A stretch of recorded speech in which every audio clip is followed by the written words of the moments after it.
저는 내 편이 아니면 적이다라고 생각하지 않습니다. 제가 청산하고자 하는 상대는 우리 사회의 불법적 요소들입니다. 우리가 이미 합의한 기준에 의해서 명백한 불법적 요소들을 철저하게 제거하기만 해도 우리 사회는 지금보다는 훨씬 나은 단계로 갈 수 있다고 생각하고 있는 겁니다. 지금 당장 시대영 씨는 청산이 맞다.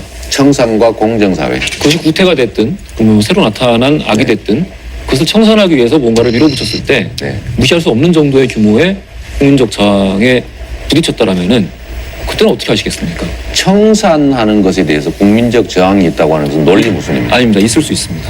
예를 들면 어떤 거죠? 아니, 그 의견이 다를 수 있는 문제는 분명히 있습니다. 이게 선악의 구분을 이재명 지원자께서 분명히 좀 너무 단순하게 나누는 경향이 분명히 있다고 생각을 해요. 이거를 스스로 부정하시면 안 된다고 생각을 합니다. 근데 저는 선악을 구분한 게 아니고 그게 간명해져고 선명해져야 되는 건 사실인데 불법과 합법을 구분하는 거예요. 제가 분명하게 말씀드릴 수 있는데 이재용 삼성그룹 부회장, 삼성그룹의 실질 지배 총수는 구속된 게 맞습니다. 왜냐하면 본인이 직접 로비를 했고 로비에 따른 이익을 엄청나게 수조 원을 얻었고 그것 때문에 우리 국민들은 수천억의 피해를 입었고 그리고 그 대통령의 지시를 이행한 문형표는 구속됐습니다. 가지에 가지는 구속이 됐는데 이 뿌리와 줄기는 왜 처벌이 다릅니까? 그럼 바로 그 지점에서 글로벌 대기업의 총수를 명백한 죄가 있지만 이거를 처벌한다고 했을 때 분명히 저항을 하는 세력이 있겠죠. 그 세력에 대해서 어떻게 대처하시겠느냐는 질문입니다. 세상에는 한 사람이 아니라 생각이 다른 많은 사람들이 살기 때문에 모든 현상에 대해서 의견은 다를 수 있습니다. 이 의견이 다를 경우를 대비해서 우리는 미리 약속을 해놨습니다. 그중에서 가장 강력한 제재 정황이 바로 형사처벌입니다. 이재용도 죄를 지었으면 처벌되어야 하고 보통의 사람과 다를 바 없이 똑같이 처벌된다는 것들을 우리 민주공화국의 구성원 모두가 믿을 수 있어야 모두가 그 법을 지키기 위해서 노력할 겁니다.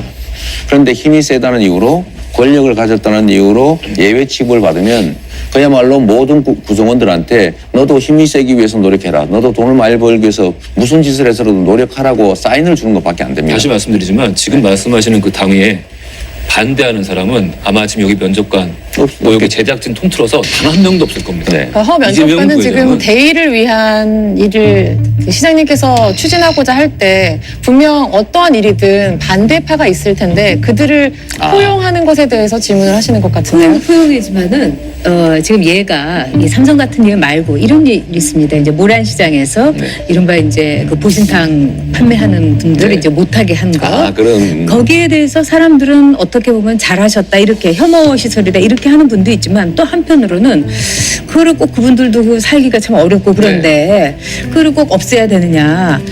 뭐 견육 판매 시설에 대해서 실제로 이건 법으로 강제로 철거할 수가 없습니다. 그러나 많은 사람들이 철거되기를 원합니다. 그러나 또 그걸 영업 기반으로 삼아서 이때까지 계속 영업해온 사람들이 있습니다. 그럼 이럴 때 어떻게 하느냐?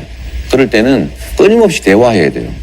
끊임없이 대화하고 설득하고 누군가가 특정한 피해를 본다면 다수가 이익 보는 중에 일부를 떼어서 그걸 보존해주는 방식으로 합의를 이끌어내야죠. 그렇게 해서 그거는 정리가 잘 된 것 같아요. 제가 보기에는 훌륭하게. 삼성 같은 일 말고 이런 일이 있습니다. 이제 모란시장에서 이른바 이제 그 보신탕 판매하는 분들을 이제 못하게 한 거. 그럼 거기에 대해서 사람들은 어떻게 보면 잘하셨다 이렇게 혐오 시설이다 이렇게 하는 분도 있지만 또 한편으로는 그거를 꼭 그분들도 그 살기가 참 어렵고 그런데 그걸 꼭 없애야 되느냐.